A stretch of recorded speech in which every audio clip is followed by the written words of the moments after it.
Ya, berat.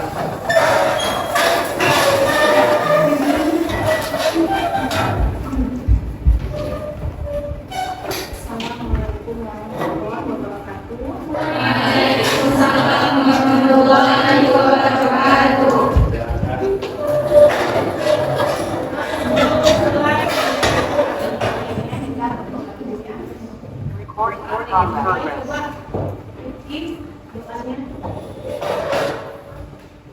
Doa dimulai. Bismillahirrahmanirrahim. Asyhadu an la ilaha illallah wa asyhadu anna Muhammadar Rasulullah. Raditu billahi rabba wa bil islami dina wa bi Muhammadin nabiyya wa rasulah. Rabbi israh li sadri wa yassir li amri wa hlul 'uqdatam min lisani yafqahu qawli.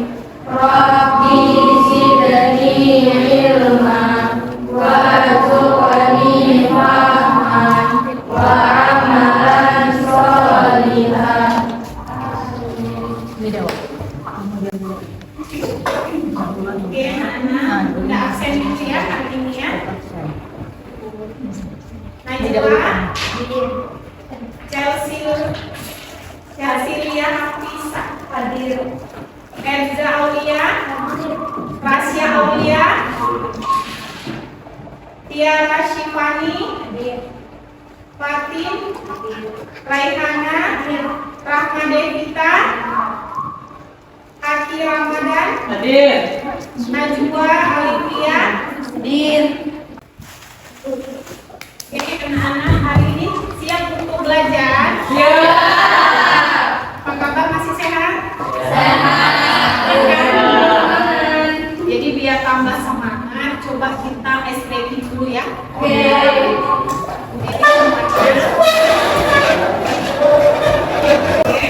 Nanti punya pagi, tepuk siang, 1, 2, 3, tepuk malam.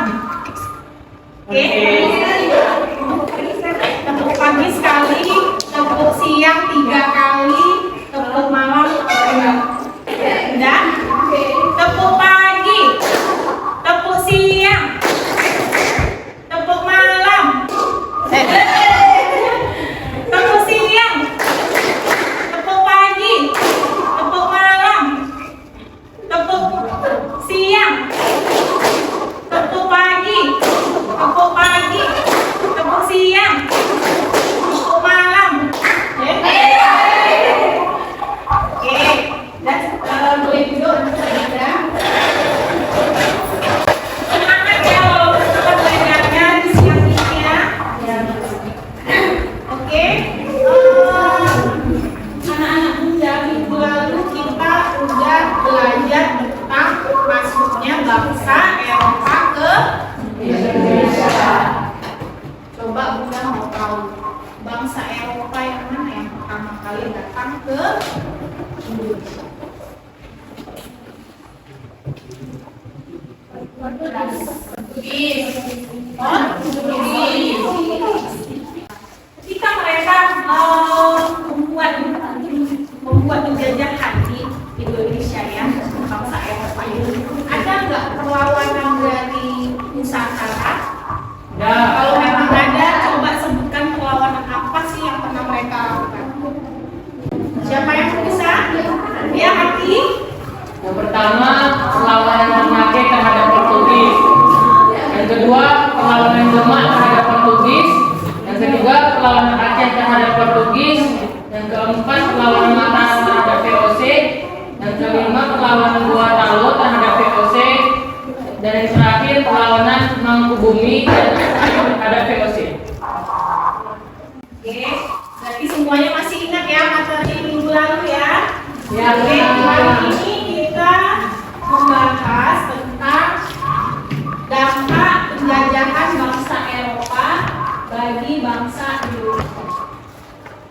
Bunda mau tunjukkan dulu tujuan pembelajaran. Melalui kegiatan pembelajaran dengan menggunakan model PBL, peserta didik dapat membedakan perubahan kehidupan bangsa Indonesia pada masa penjajahan bangsa Eropa. Kedua, mengidentifikasi dampak politik, budaya, sosial, ekonomi, dan pendidikan secara cermat dan tepat dengan penuh kejujuran, disiplin, tanggung jawab, gotong royong dengan dilandasi sikap menghayati dan mengamalkan ajaran agamanya yang diakini. Yang ketiga, menyajikan hasil review tentang dampak penjajahan bangsa Eropa bagi bangsa Indonesia dikemas dalam bentuk presentase dan semangat nasionalisme. Jadi, arti penting kita membahas judul hari ini, kita bisa tahu sebelum mereka itu datang ke Nusantara bagaimana, dan sesudah mereka datang ke Nusantara banyak sekali perubahan-perubahan yang ada di Indonesia, dan kita dapat memaknai apa yang terjadi, apa yang tidak boleh kita ikuti, jangan kita ikuti yang tidak baik, dan yang baik boleh kita lakukan.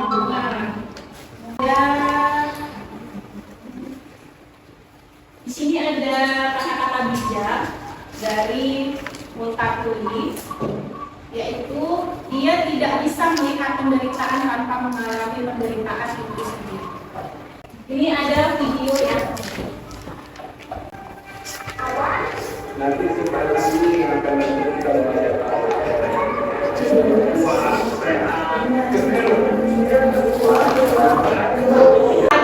pada saat itu di sana ternyata mereka itu diperlakukan tidak manusiawi pada saat itu masyarakat di Banten. Siapa yang melakukan Bunda? Penguasa raja-raja Banten dan orang Belanda. Setelah kalian mengamati video tadi, sekarang Bunda mau tanya, ada nggak sih warisan kolonialisme penjajahan bangsa Eropa yang ada di Indonesia? Terutama di Aceh. Coba siapa yang tahu, tunjuk tangannya.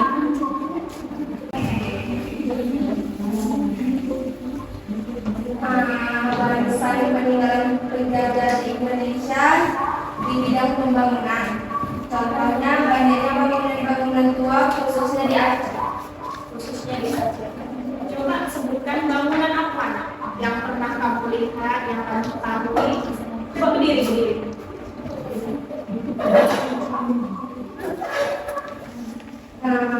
Contohnya seperti Gedung Putih, terletak di Kampung Kesehatan, Kecamatan Karangbaru, Provinsi Aceh. Gedung Putih yang ada di dalam wilayah Bumi Bunda Setia. Gedung ini dulunya dipakai untuk kediaman kepala rumah sakit Tamiya. Yang kedua, Gedung Museum Lansa, bekas Balai Juang dan bekas Bapeda Aceh Timur.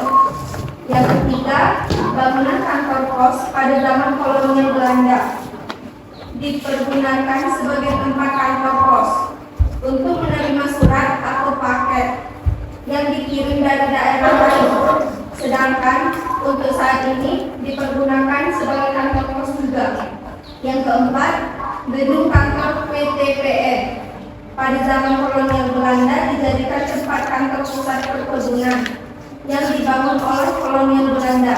Dan pada saat ini kantor PTPN ini tetap dijadikan kantor pusat perkebunan sawit dan karet yang di Aceh Timur, Kota Langsa dan Aceh Tamiya.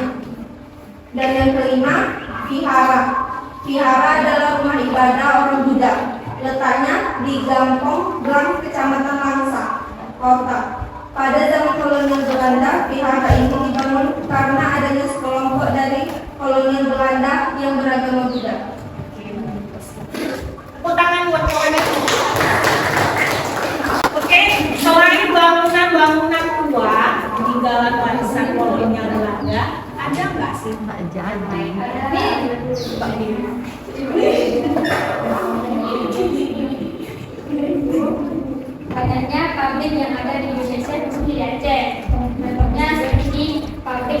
Sawit PKS di Pulau 3, pabrik kelapa sawit PKS di Tanjung Selatan, pabrik kelapa sawit PKS di Cengkeh. Tepuk tangan untuk kawannya. Oke, selain contoh-contoh bahasa kolonialisme, ternyata ada dampak yang terjadi pada saat penjajahan di Indonesia.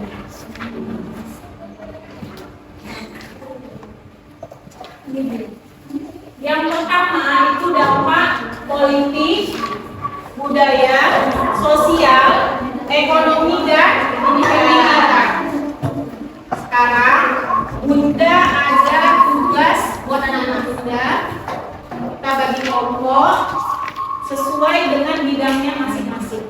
Jadi kalian identifikasi tentang dampak sesuai dengan yang Bunda kasih tadi. Politik, budaya, sosial, ekonomi, dan pendidikan. Oke, Bunda akan bagikan KPD-nya ya. Oke.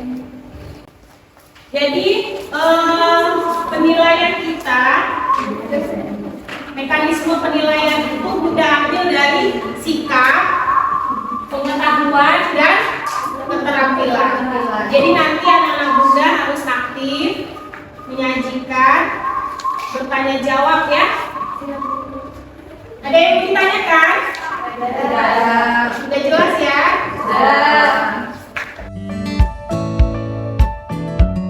Sudah. Jadi kelompok 1 coba dibuka.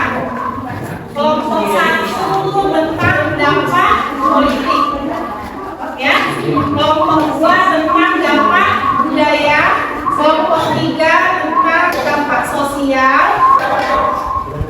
Kelompok 4 tentang dampak ekonomi, dan kelompok 5 tentang pendidikan. Oke, sekarang mulai dikerjakan.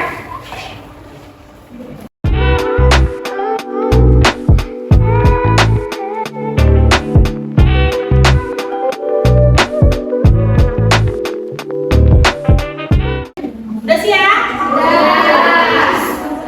Udah? Oke, coba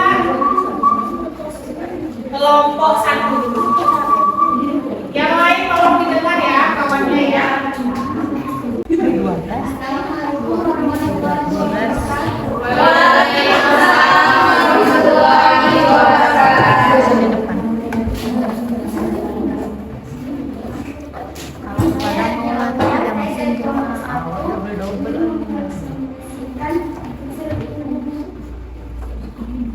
Dampak kolonialisme di bidang politik.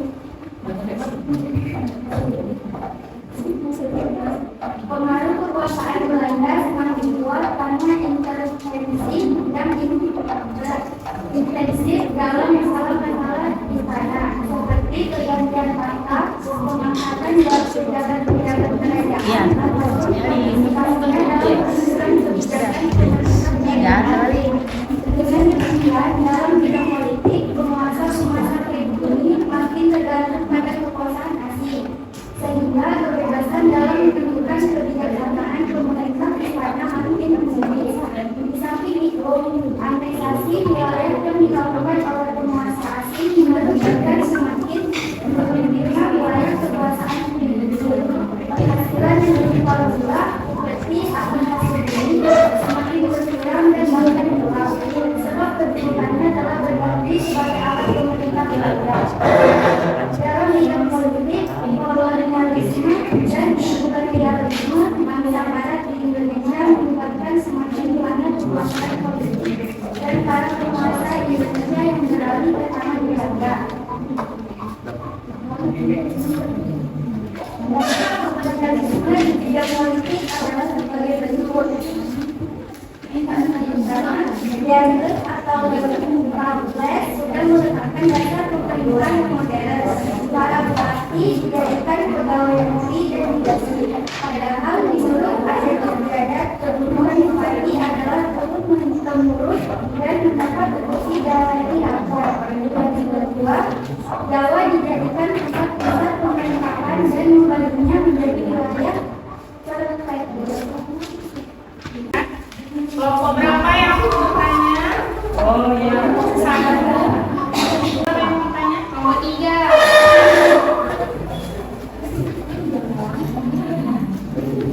Pertanyaan untuk kelompok 10. Penjajah sering bertindak mengalahkan secara nyata berikutnya sesuai wilayahnya. Maka demikian dan terlibat bukti. Ya, saya.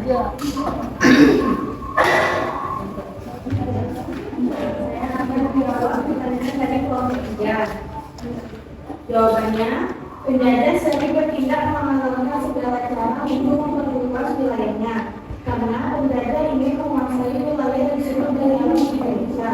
Bukti dari tindakan yang mengalahkan segala cara penyebaran penjajah bersama dengan tindakan penjajah dan mengusahakan Indonesia yaitu 1. Sistem kerja lobby, 2. Pelayanan umum, 3. Sistem sangat paksa, dan 4. Politik divide et impera. Bagaimana kelompok 3? Masih dalam masih ingin jawabannya? Sesuai. Ada yang mau bertanya lagi? Bagaimana kolonialisme mempengaruhi sistem politik dan pemerintah dan negara?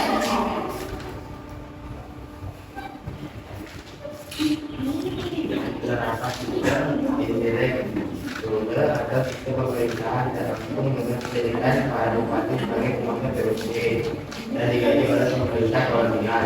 Berarti mempunyai perlawanan dari negara terhadap penerapan sistem pemerintahan Hindia Belanda. Bagaimana? Jelas? Ada yang mau bertanya lagi? Tidak ada? Sekarang kelompok 2. Silakan kelompok 2. Presentasikan. Assalamualaikum warahmatullahi wabarakatuh.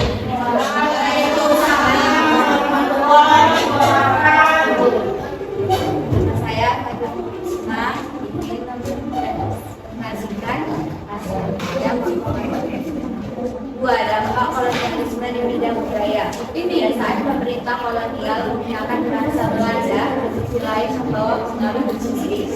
Sedikit banyak kita punya banyak bahasa sarapan yang berasal dari bahasa Belanda, Portugis, dan Inggris. Misalnya, hadu jadi handbag, sepatu menjadi sepatu jadi jadi Dengar yang di belakang. Ya. Kakak suaranya dibesarkan lagi. Selain kosakata, ternyata kedatangan bangsa Eropa juga mengenalkan berbagai hal baru ke bangsa kita. Misalnya, kita jadi tahu berbagai musik internasional ataupun tarian seperti dansa. Selain itu, ada juga bangunan-bangunan yang menjadi saksi bisu terhadap sebuah kultur lampau. Semua bangunan tersebut punya ciri khas yang sulit dibuat saat ini. Seperti bangunan yang bisa kita temui di Kota Tua, Lawang Sewu adalah gedung sejarah milik PT Kereta Api Indonesia atau Persero, yang awalnya digunakan sebagai kantor pusat perusahaan kereta api swasta Netherlands.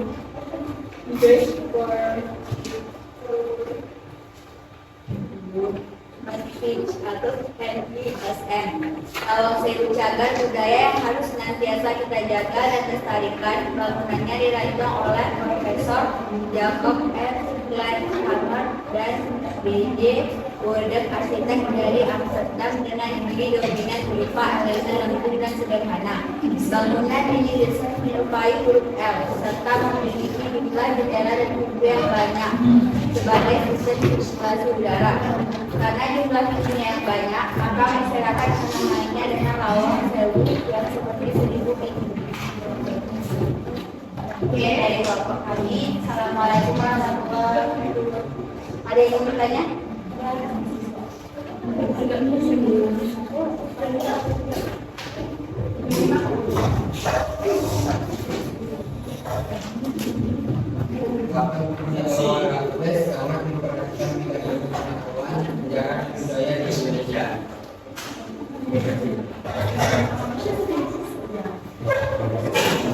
Ini dari kelompok 2 akan menjawab pertanyaan tersebut. Praktek sangat memperhatikan 3 tipe pengetahuan sejarah dan budaya Indonesia, yaitu 1. Menulis buku sejarah berjudul History of Java pada tahun 1817 dilakukan terbagi menjadi 2. Menulis buku sejarah berjudul History of the East Indian Archipelago di Edinburgh pada tahun 1840 terbagi menjadi 3 jilid. 3. Aktif mendukung sebuah perkumpulan ilmu pengetahuan dan budaya di tempatan genus 4. Merintis ilmu budaya Bogor. 5. Mendukung penelitian arkeologi dan kebudayaan kuno seperti Candi Borobudur yang ditentukan pada masa pemerintahannya di tahun 1814 dan Kembali. Terima kasih. Gimana? Kelompok apa sudah kelompok 4.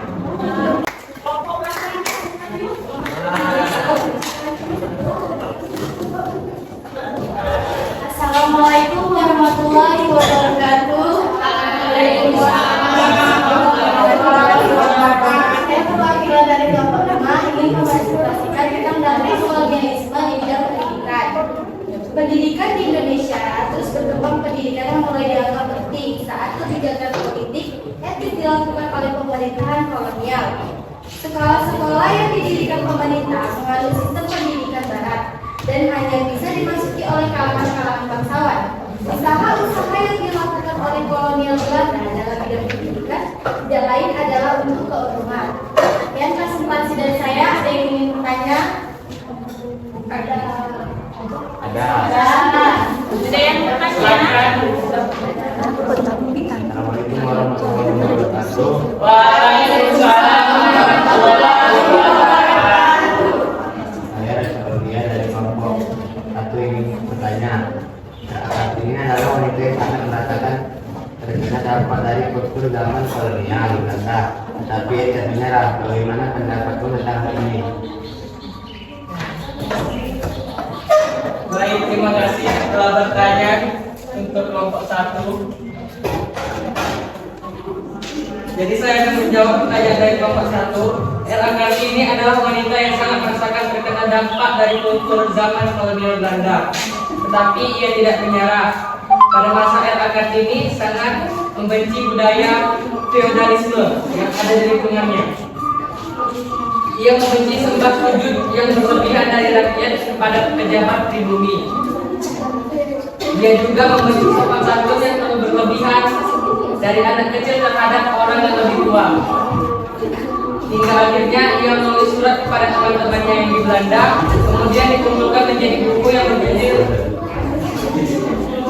Habis Gelap Terbitlah Terang. Isi buku tersebut membahas kesedihan Ella Kartini yang hidup dalam belenggu feodalisme yang ingin hidup setara dengan kaum pria. Sekian dari kami. Wassalamualaikum warahmatullahi wabarakatuh.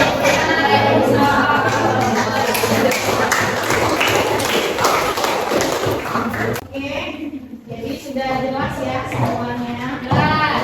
Dampak yang terjadi terbagi Politik, Politik, budaya, ekonomi, pendidikan. Oke, kita ini dulu ya. Kita bagi LKPD untuk kita tahu supaya kalian itu sudah mengerti yang belum. Tapi ini soalnya mandiri. Evaluasi untuk kalian masing-masing. Oke? Nanti setelah itu baru kita kesimpulan. Oke, kita bagi ya. Ya.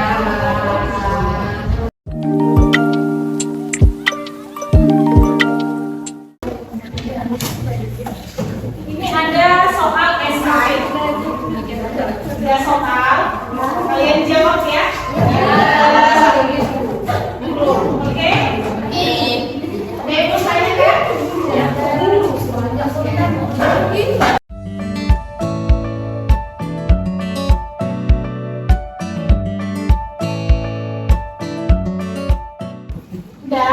Udah semua. Ikan ke depan.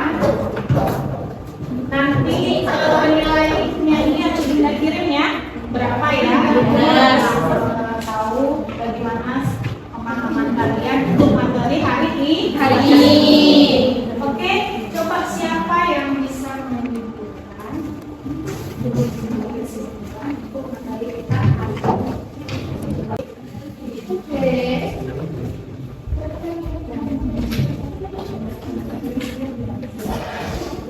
Jadi kesimpulan yang dapat kita peroleh dari materi ini adalah yang pertama, Indonesia merupakan salah satu negara yang pernah dijajah oleh negara lain. Data Indonesia yang strategis dan kekayaan alam Indonesia yang menyebabkan Indonesia menjadi negara yang layak dibeli oleh negara-negara lain. Rakyat di bumi pada saat itu mengalami kehidupan yang sulit dengan adanya data asing yang memperlakukan mereka semena-mena. Sampai dengan itu, pemerintah Belanda masih berbekas hingga sekarang. Yang kedua, sampai sekarang pun pengaruh dari kolonialisme masih ada, baik dalam unsur pemerintahan, unsur ekonomi maupun budaya. Pengaruh negara Belanda tercampur dengan Indonesia. Tidak seluruh pengaruh tersebut bersifat negatif. Ada beberapa pengaruh dari masa penjajahan Belanda yang cenderung menguntungkan bagi Indonesia.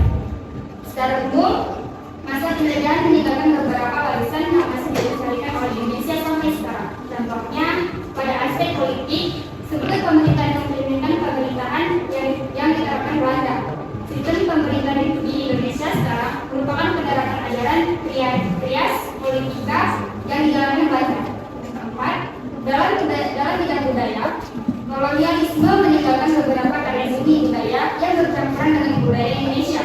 Pengaruh budaya itu meliputi tarian, nyanyian, bahasa, dan sebagainya. Dalam bidang sosial, Belanda mewariskan penyebaran agama Kristen. Penyebaran agama ini terjadi juga di sekolah-sekolah. Di bidang ekonomi, bangsa Eropa memperkenalkan mata uang dan jaringan transportasi. Dalam pendidikan, Indonesia mewariskan sekolah-sekolah dan sistem pendidikan. Yang kelima, negara Eropa memperkenalkan beberapa sistem dalam bidang-bidang tersebut. Bagi rakyat Indonesia untuk diwariskan dalam sistem tersebut tidak sepenuhnya buruk, bahkan cenderung menguntungkan Indonesia. Bahkan sistem tanam paksa memperkenalkan berbagai tanam baru dan cara bertanam yang efektif bagi Indonesia, meskipun sistem itu juga menghasilkan penderitaan bagi masyarakat Indonesia. Tetapi kita juga harus memperhatikan dampak buruk yang masih ada akibat penjajahan dan sebisa mungkin mengatasinya. Yang keenam, penjajahan negara Eropa pada Indonesia telah menghambat perkembangan Indonesia sebagai wilayah yang independen selama 3,5 abad.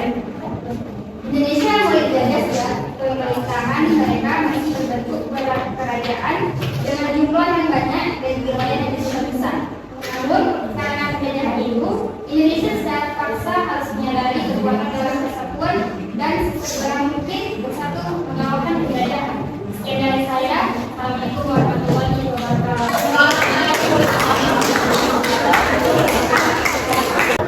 Oke, ada yang bertanya lagi? Tidak ada. Cukup hari ini sampai di sini ya. Terima kasih semuanya. Kita akhiri dengan doa bersama ya. Coba pimpin doanya. Mulai.